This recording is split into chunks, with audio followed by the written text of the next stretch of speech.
Well, hello, good evening and welcome. How are we doing, ladies and gentlemen? Thank you for joining us for yet another Remote Schooling SOS live stream. Fantastic to have you all with us. We're on our third week. I know you're probably on your fourth week of remote schooling. Hopefully everything is going okay for you. And if it's not, that's why we're here. If you remember, our job is simply to be here to try and help you make the best of your remote schooling experience. We look at topics from education to parenting to technology. We do hardware, we do software, we do well-being. We even do top tips from teachers as well. So that's what we're here to do. Let me introduce you to our co-host, the lovely Vicky Shotwell. How are you doing, Vicky? How's your week been? Do you know, it's been a good week, and I'm putting that down to the fact that we're over the hump. It's not January anymore, it's February. We've got some really optimistic messages. I thought last week's teacher was fantastic when he was talking about how schools have adapted to remote learning. So yeah, I'm feeling good. Yeah, no, that's great. I did love, both Kyrome and Caitlin last night. It was so lovely to see two people essentially on the front line, yet so buoyed with optimism and, you know, just inspiration and wanting to make things happen. I thought that was a great testament both to them, but also to the role that they play. Yeah, and I thought they said some really interesting things about the fact that some of what we're learning during lockdown about remote schooling are lessons that we're going to carry forward for the long term. So if parents feel as though they're investing loads of time and energy into something, there's some optimism, I think, that some of these changes will be beneficial for the long term. Yeah, I think that's hugely important, Vicky, right? And I think it's a fundamental shift in your mindset as well. No longer are you sort of doing this just to get through. We're actually doing this because it's going to set us up for a better outcome in the future, which I think, for me at least, helps me sort of get into the daily grind a bit more and make sure that we can make that all happen. So this week is Children's Mental Health Week, right, Vicky? That's exactly right. We've been talking about mental health all week. I think it's an extraordinarily important subject for parents and families right now. So good to be looking at it in our remote schooling today. Yeah, absolutely. And I think one of the things that I know, because I know what's coming up, is we're looking at it in a way that perhaps you wouldn't normally expect, which is we're looking at ways that we can enhance mental health through some areas that maybe you hadn't thought about before. But before we go there, let me just bring you to the running order. So we're going to be talking about the power of play in particular. That's the sort of the big topic that we're talking about. I've got a little technology top tip, just a short one this week. If you remember last week, we were talking about the problem of lots of stuff print out at home and the irony of me printing out stuff at home. Well, I've got a really great way of getting things from paper back in to computers that I'm going to show you. And of course, we'll be ending on our Q&A. So that's tonight's show. Before we do that, let me introduce you to our fabulous panel.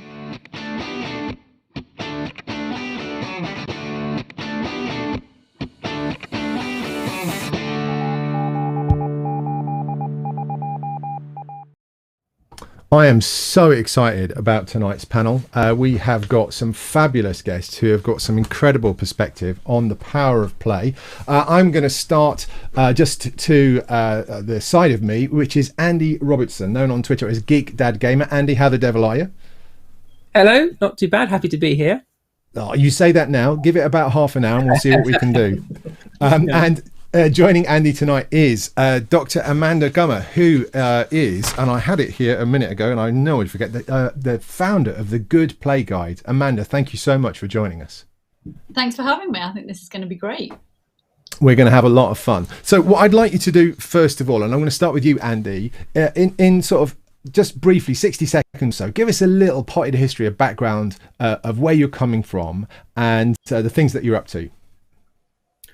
Yeah, so I'm a journalist and I've been writing about video games and families for, about 15 years. Most recently, that's come together in the form of a book that's aimed to help parents gain a literacy in what games can offer them and their family, so they can gain the sort of confidence to take advantage of games, so it's a positive thing for the whole family rather than being something that they worry about. Along with that, I've also created a database because there's so many games that we can find and benefit from, but it's where do you get that information? So there's a centralized resource. And at the moment, we've been looking at lists of games that maybe offer things that you don't necessarily expect a video game might offer, like calm or education or the sort of the well-being topics as well. So yeah, is that 60 seconds? That's good enough, Andy. And I'm so excited about that database because you and I talked about this before the session, and there's so much going on there that I think is great and really, really helpful for parents. But Amanda, it'd be lovely to hear about you and where you're coming from, and tell us a bit more about the Good Play Guide. Thank you. I'm a research psychologist specialising in child development, play and parenting.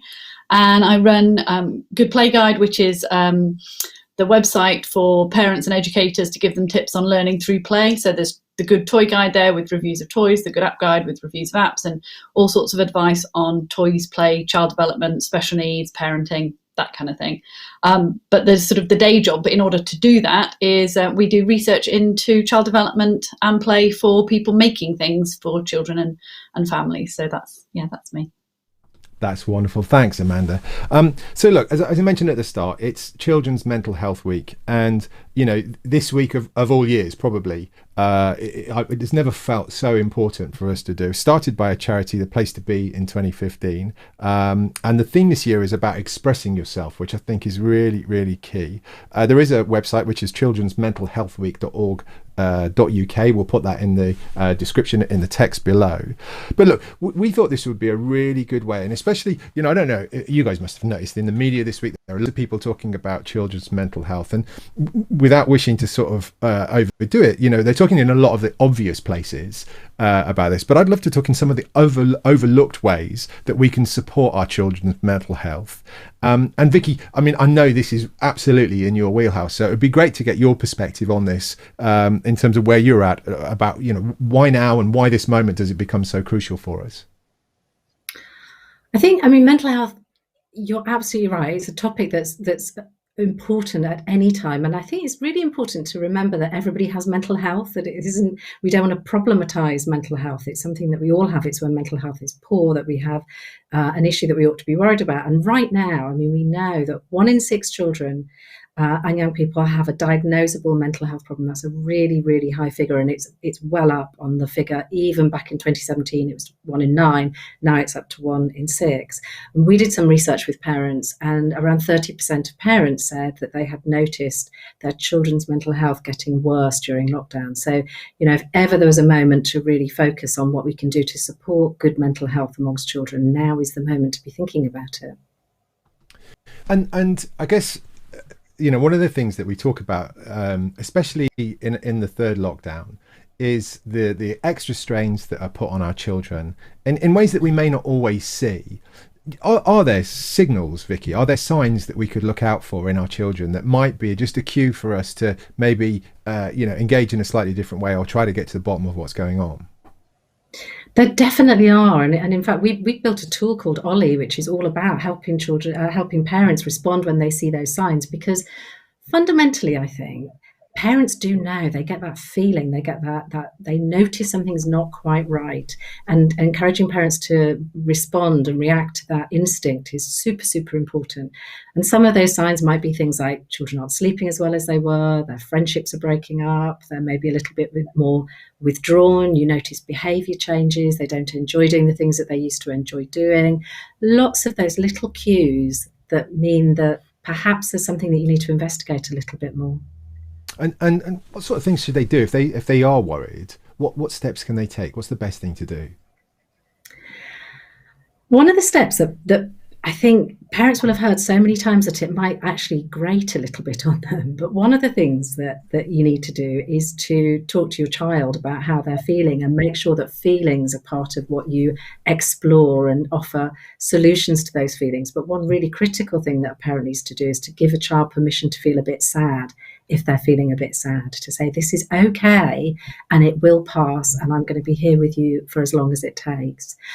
But play is incredibly important in this, because one of the ways that children work through their feelings, especially younger children, is through play. That's where they explore feelings and they explore relationships and they develop a sense of sense. And I'm sure, you know, Amanda's going to talk about this, but allowing children the space to just hang out and play and enjoy themselves is really, really important. And I think right now, where parents are under so much pressure to be scheduling lessons and, you know, scheduling everything else in, we're squeezing out that space to just hang out and play.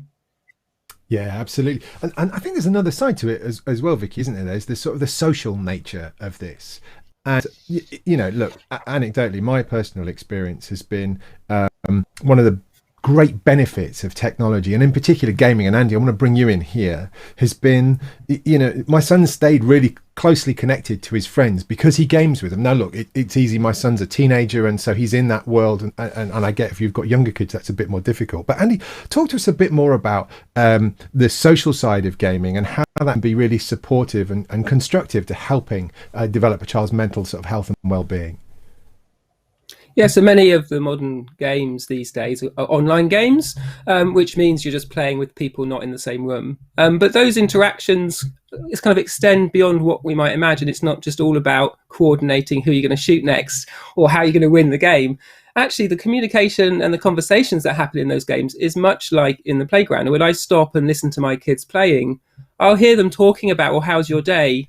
And my kids have got friends in other countries, and they can say, well, what's lockdown like there? And actually they'll update us as a family. So there's a lot more sort of nuanced exchange of information than just the competitive nature. I think that's potentially something that we can miss as parents and carers, that there's more going on in these games than first appears.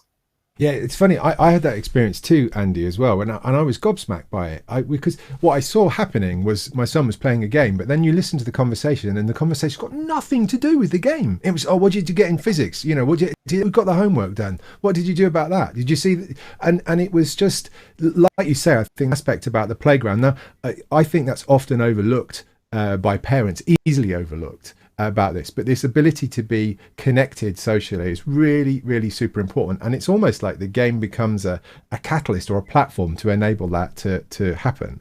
Amanda, let me bring you in here about the sort of the mental health and being side of just playing in general. I know you've got such a great sort of perspective on this. I'd be really interested to hear your thoughts on it.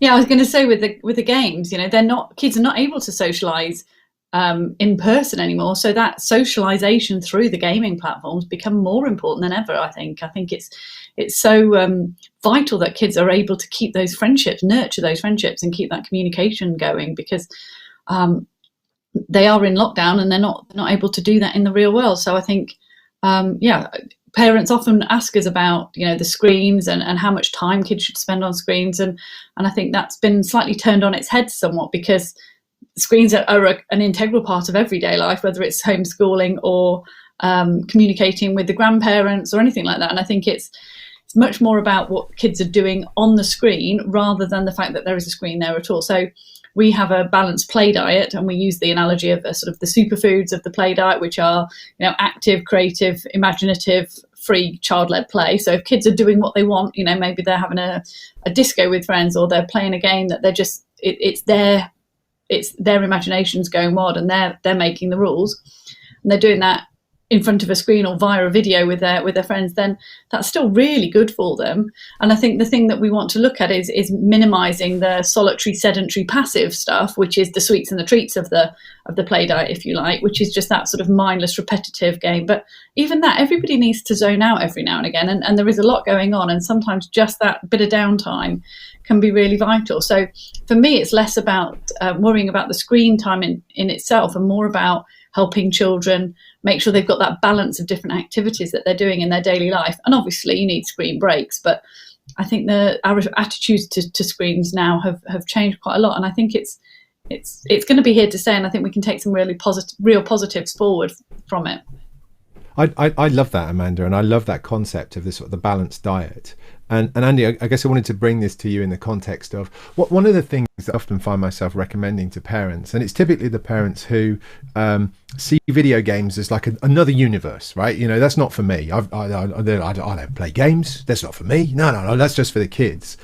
And actually, there's some magic to be had when you get down on your kids' level, and I don't mean that in a patronizing way, but you enter their world. And I always tell this great story of when, well, it's great to me, right?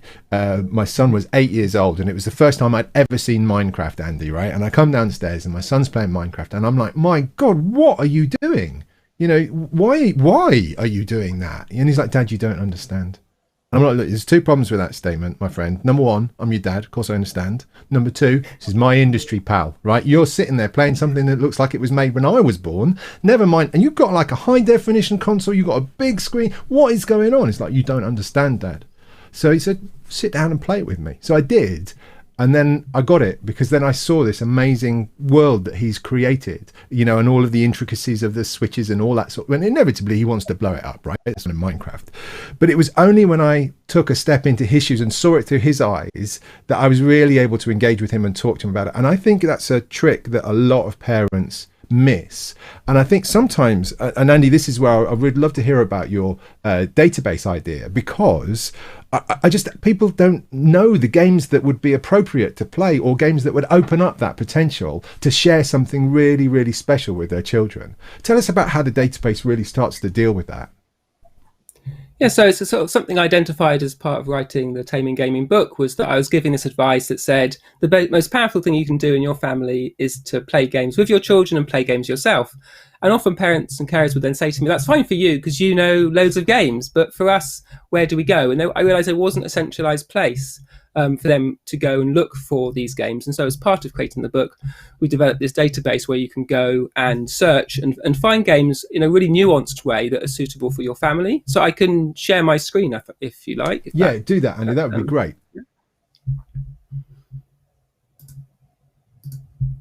So as you can see here, I'll just pop back screen. So it's designed for parents, and so there's no jargon, and every game in here has its own page. And so you might start off by thinking, checking out the games your children want to play, and that might be, maybe we'll pick a common example. A parent will look up a game like Fortnite and just get some general information, and it's designed for parents. So we pick one screenshot, we pick one video and pre-watch it so that it starts where you would want to see the action, an overview that's describing the game without jargon. But then we get into the sort of the meat of things, like how long does this take my child to play? Are there loot boxes or in-app purchases? Are there other expenses I need to consider?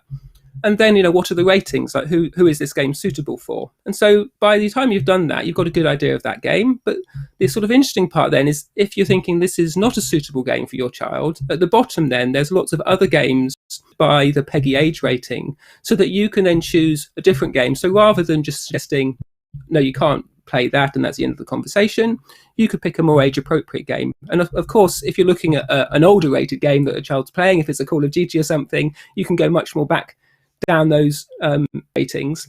And the key thing, I think, is that parents can then gain this kind of understanding for their own family and do quite a detailed search. So you could pick the age of your children.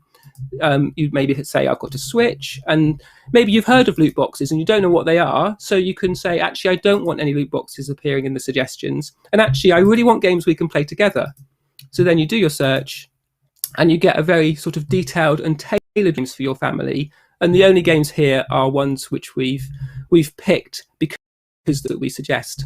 So that kind of gives you a taste. I could go on, as you know, but that gives you a kind of a taste of that sort of information. And we've had a really strong response to that as something that parents and carers haven't had before in such a centralised way, and not in a way that's delivered to them. And it's the conversations that have come out of this have just been really moving, actually, of parents engaging with games and saying, I feel like I've got my kids back. I didn't realise, but I felt like I was losing them to these games. And now actually it's part of the world I'm in as well. So, yeah. Yeah, no, that's wonderful, Annie, and I do think there's some magic to be had. And actually, Amanda, I'd love to get your perspective, and not just from sort of computer games or video games, but that sort of just sitting down with your kids and engaging in something frivolous is a really, really lovely way to engage with them on a very different level, in a different conversation. When, you know, one of the conversations I've seen a lot, both through my friends, but also just sort of anecdotally, there are people, we're 3 weeks in now, people are struggling with their own job, never mind trying to cope with the difficulties of, you know, multiple kids, multiple classes and all that sort of stuff. And it's really easy to get through the day just by like getting everything done, head down, just what's next. And we're not really taking time out to sit down and play. Have you got some sort of recommendations about the best way for sort of families to come together like that, Amanda? Absolutely. And as Vicky was saying, the communication is key. And I don't know if parents will be familiar with you ask your kids what they've done or how they're feeling, and it's fine. Okay, nothing. And it's the one word answers. You start playing a game with them and they open up that communication, and it's any shared activity. So it can be getting them to help with making the dinner, or, you know, playing a board game, or playing an online game together, or whatever it is. But that conversation, it's almost like there's there's a support mechanism there. It gives them that freedom because they're not being interrogated. They don't feel like they're on the spotlight. And the other thing it does is it gives parents a really good opportunity to share some of their stories and their anecdotes, so that kids feel that the parents do relate to them, and absolutely getting down and playing with the kids with the games they're interested in is one of the best ways of connecting with them. And, you know, some of those retro games maybe that we enjoyed as kids, and they've come back, and, you know, Monopoly is perennial, isn't it? But there's lots of those games that are coming back again, and playing those, and you can talking about your childhood and the things you did, and maybe the day that you bunked off school or whatever it was, and just giving the kids that sort of a bit more of the real you rather than the parent you, and actually being, you know, interacting on that really authentic level. Really, really powerful stuff. Yeah, absolutely. I also think I don't know about any else, right, but as I sort of got older, my sense of board games kind of stopped the moment I became an adult, right? So you mentioned, you know, what were the classics like Monopoly, Cluedo, Twister, you know, other game vendors were available, but the games industry the board games industry didn't stop there. One of the things I'm always intrigued by is me and my lad, we often go to the sort of the big gamer conventions, or we used to. And there's always a huge board game section in there. It's a really thriving scene, and there are lots of. We've actually got a sort of one of our regular viewers actually is talking about some different games that evolve that are worth looking into. Games like Splendor or Twilight Struggle. We found one called The Grim Forest, and so there's lots to explore there. I think it's about a mindset shift though in parents. Is it? For me, it is about people wanting to say, well, actually, I'm going to.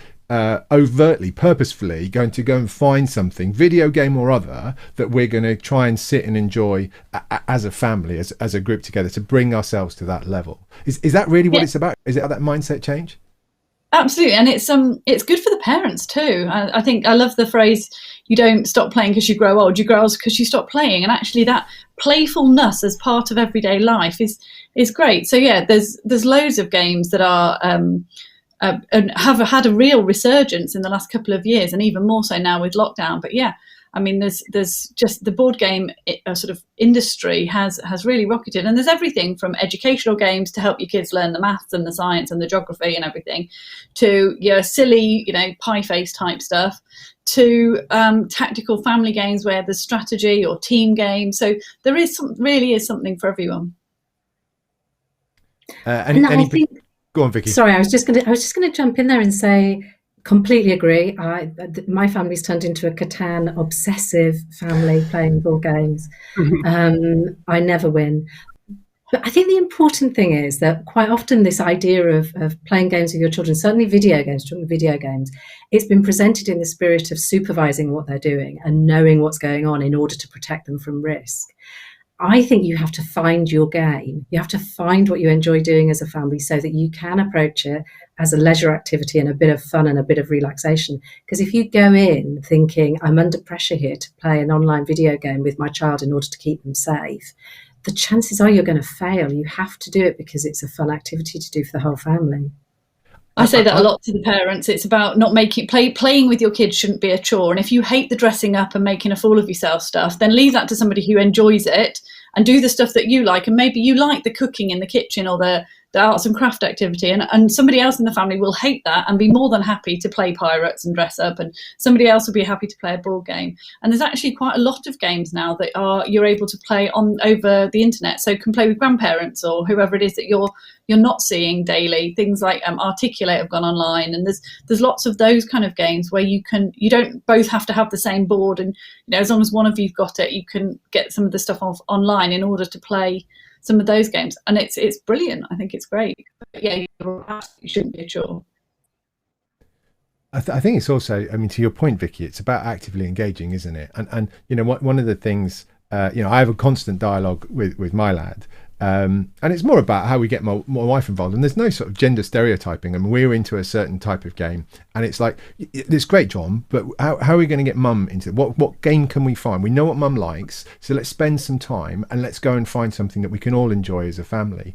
And it just takes a little, and then actually you're in another world of conversation as well, and we're exploring things, and we make some great discoveries, and there are some fantastic, and they're sort of maybe not always in the right places. Andy, you will know better than me, but there are games games like Don't Starve is our current favorite, which is something we play together as a family, or Use Your Words, which is it's kind of like a TV quiz show style game. These are all things that you can come together with, but it just takes that little bit of effort to overcome the initial inertia. And it might be, I don't play games, or it might be, I've just not found my game yet. But that's why I think, and I'm not really trying to do this just to plug you, but that's why I think, well, Andy, your website, taminggaming.com, Amanda, yours, A Good Play Guide. These are the places where we can curate those things, but to give people that bridgehead into finding out what might be our game, what could we find that's out there.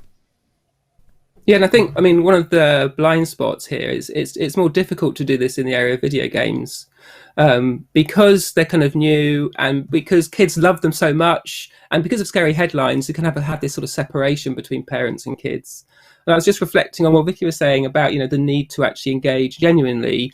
And when I was creating the book, I needed some images. And so the publishers said, we'll get some stock images. There's stock of everything, it's not going to be a problem. But we found it was impossible to find a stock image of a family playing a video game where the mum was present and holding the controller. It just didn't exist, which I think is a fascinating blind spot, and kind of, it's a caricature of this problem that we've got, that we kind of see games as something that kids do on their own. And so, but the conversations I have, it's very easy then to sort of find the right game for the right person, and suddenly they're in on the kind of they're in on the trick, and they're like, oh, this is the media, and oh, there are games actually for adults. And I think that aspect of games, that it takes it beyond just a toy, but it's something that a grown-up 40-something whoever would love. And some of my most kind of affecting experiences have been in places like Netflix, but also in video games that address those kind of topics like refugees, and the big issues that I'm concerned about have been affected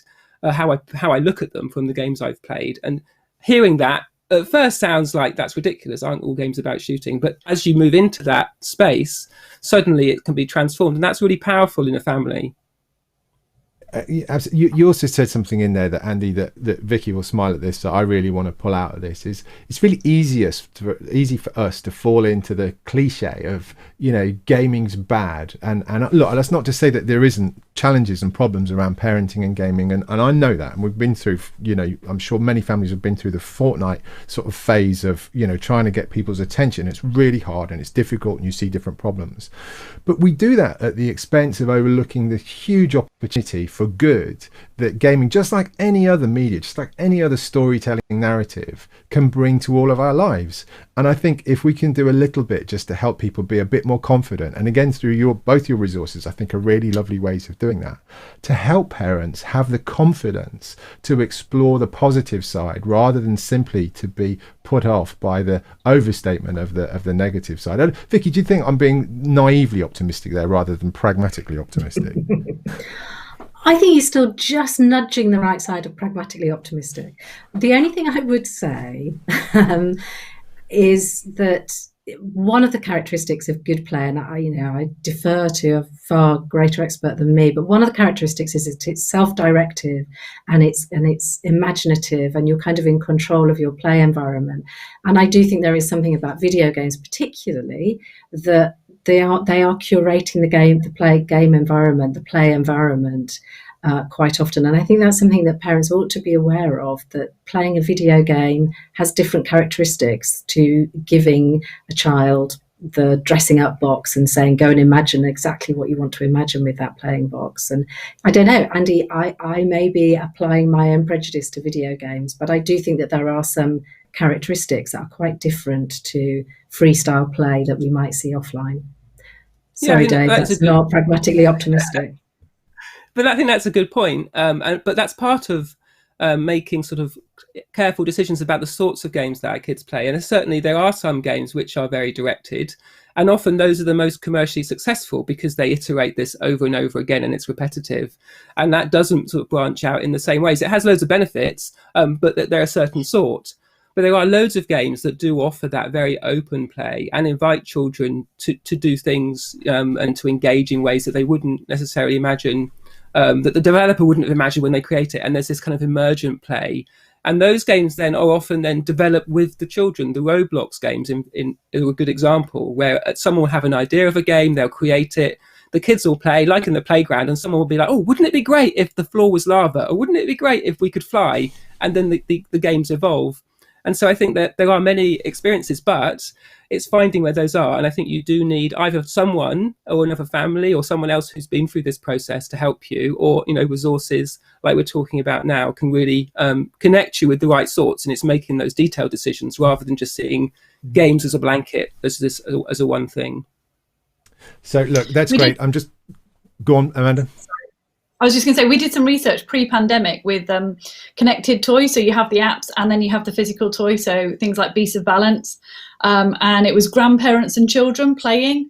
And the research was fantastic because grandparents were very comfortable because there was a physical toy, and the kids took the lead on the iPad and were able to set that up and pushing. And I think as we progress through technology and people become more familiar with it and have grown up with it more, those kind of things are much more acceptable. And for me, that's a really great way of that grandparent-grandchild bond, and, you know, parent-child as well, finding those activities where you're both enjoying it, you're both getting something out of it. And sometimes the kids lead even in the digital world because they're the ones who are more familiar with the technology. So I think that's a really interesting thing that needs a lot more looking into.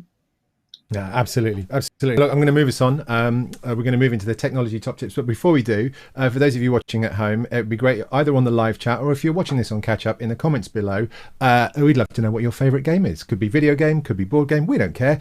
Share with us your favourite game. Be right with you.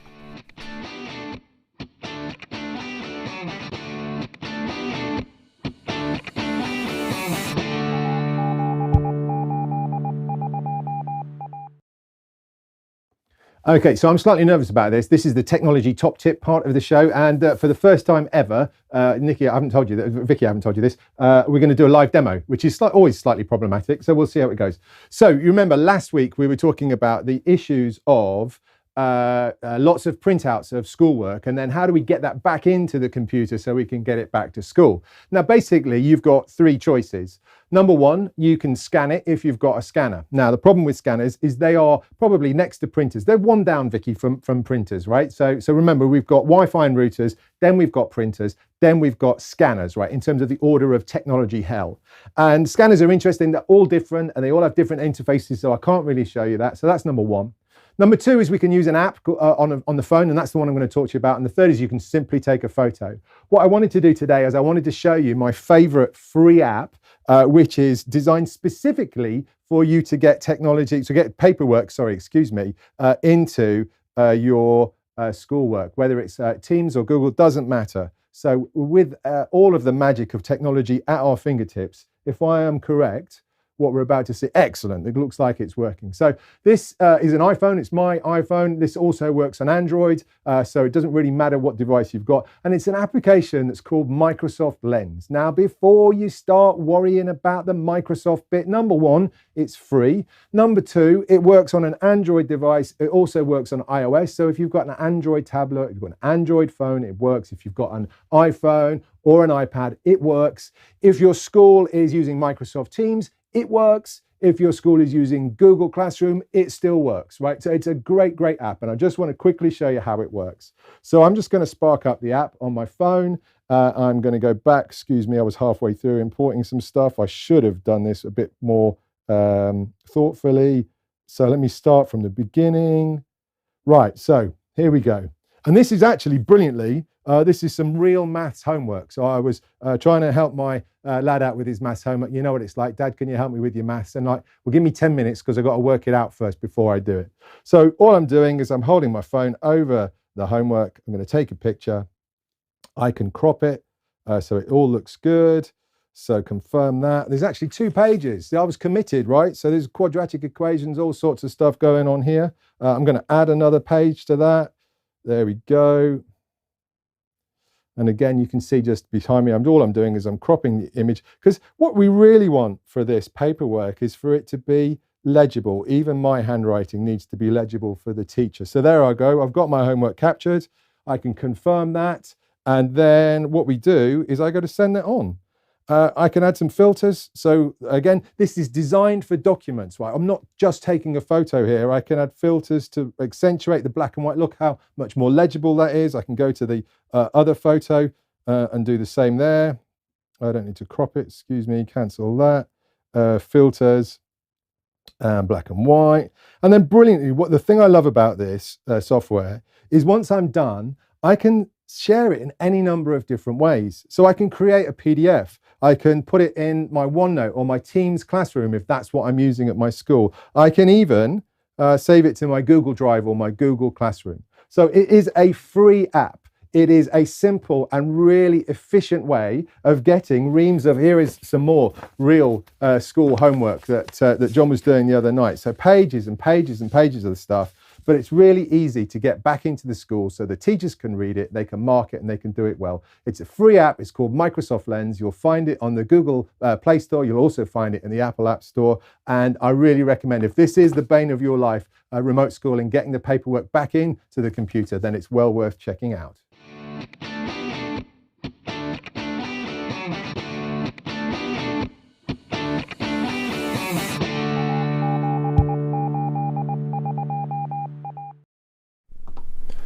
So 3, 2, 1, we're back in the room. So are you buying that, Vicky, that scanners are one down from printers, or are you going to call foul on that?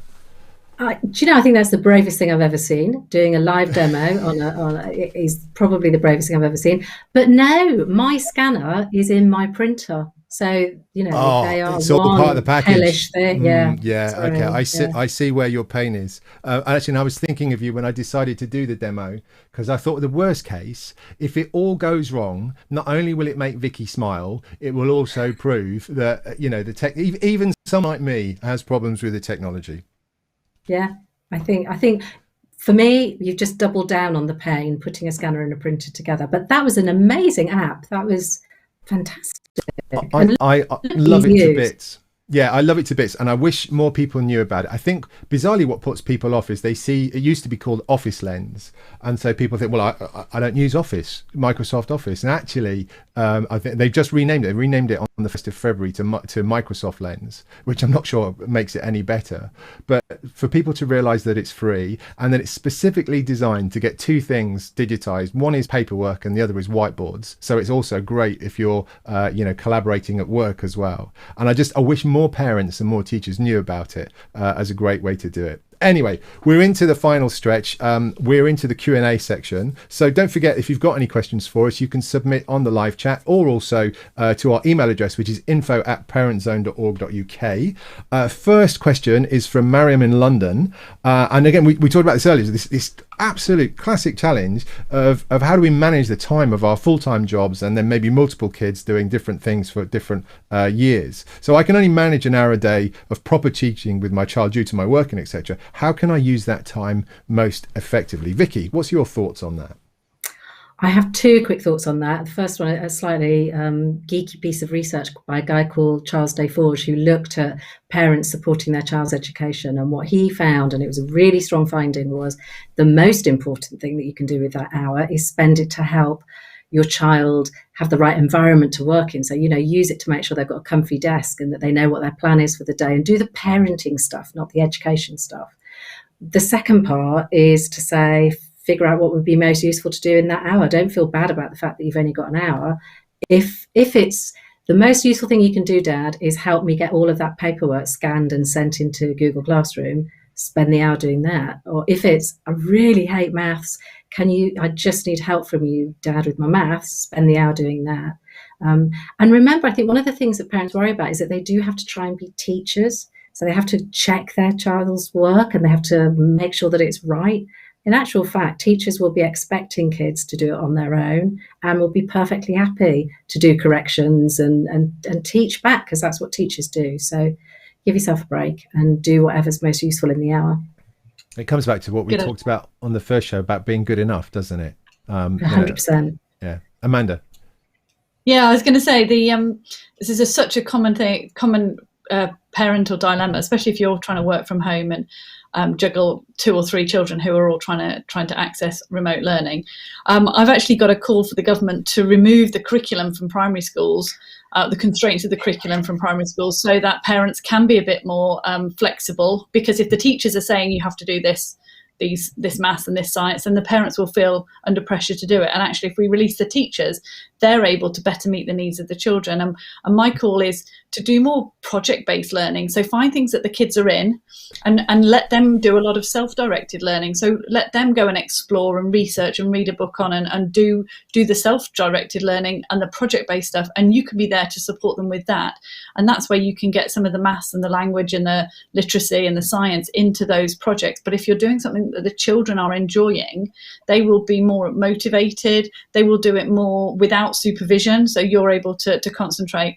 But absolutely doing what is right for you and your child. And if your child is stressed and anxious and worried and is breaking down in tears because they're worried about not having done their homework every 5 minutes, they're not going to learn anyway. So actually, we need to prioritise mental health. We need to prioritise the family well-being. And if instead of doing the maths worksheets that they've been sent, you play a game and you're throwing dice and they're adding up the numbers on the dice, it's still good. It's still learning. And actually, I think I want people to take a much more child-centered approach to this and do what is right for the kids, because the experiences of different children through the lockdown are massively different. And I don't think that one size fits all. So it's got to be up to the parents and the teachers to use their insight and knowledge and intuition to meet the needs of those individual kids. Yeah, I love that. Love that. Okay, so just in the interest of time, I want to move on to our final question, which is from in Bristol, who's asking, and this is a challenge I think faced by a lot of people, how can I motivate my 17-year-old to focus on his A-level work? Every time I go up there, he's playing a game rather than working, but I can't keep an eye on him 100% of the time. Vicky, start with you, and then Andy, I want to come to you about how we deal with that.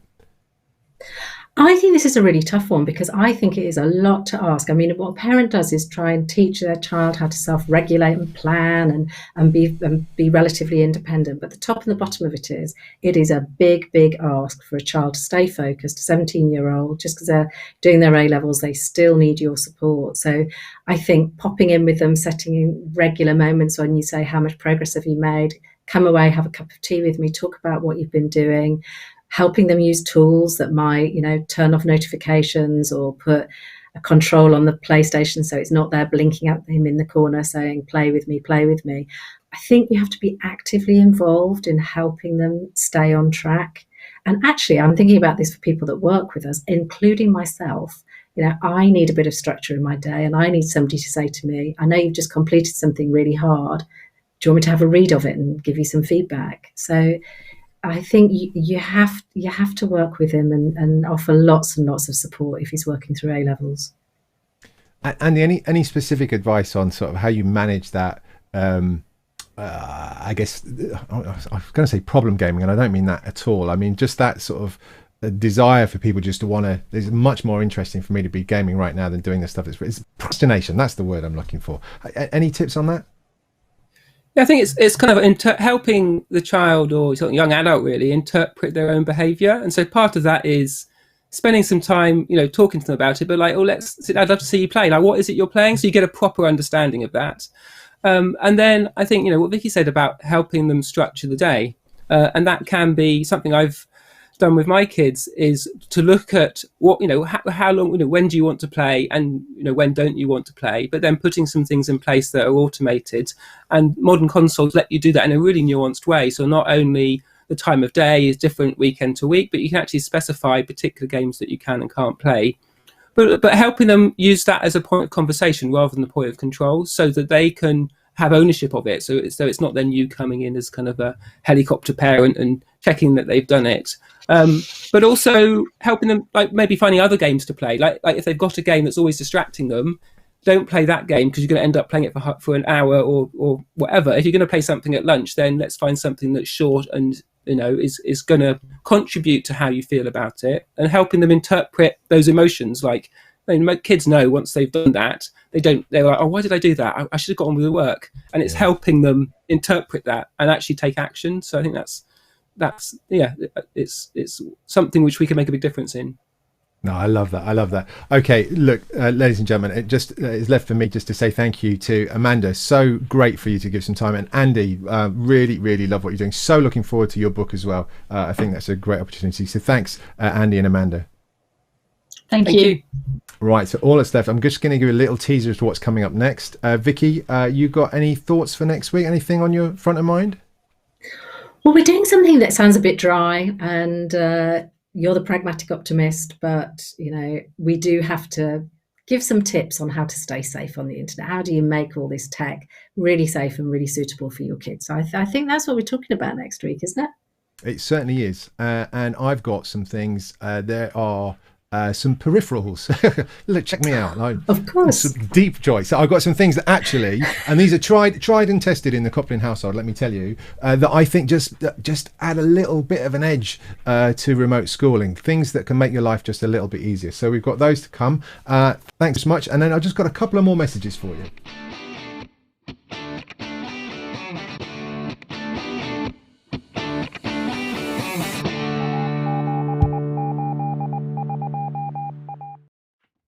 And so those couple of messages are pretty simple and straightforward. I just would love you to give some, I guess, time and attention to the fact that Parent Zone are hosting this fabulous program, certainly supporting me to have a conversation with you that I wouldn't necessarily be able to have.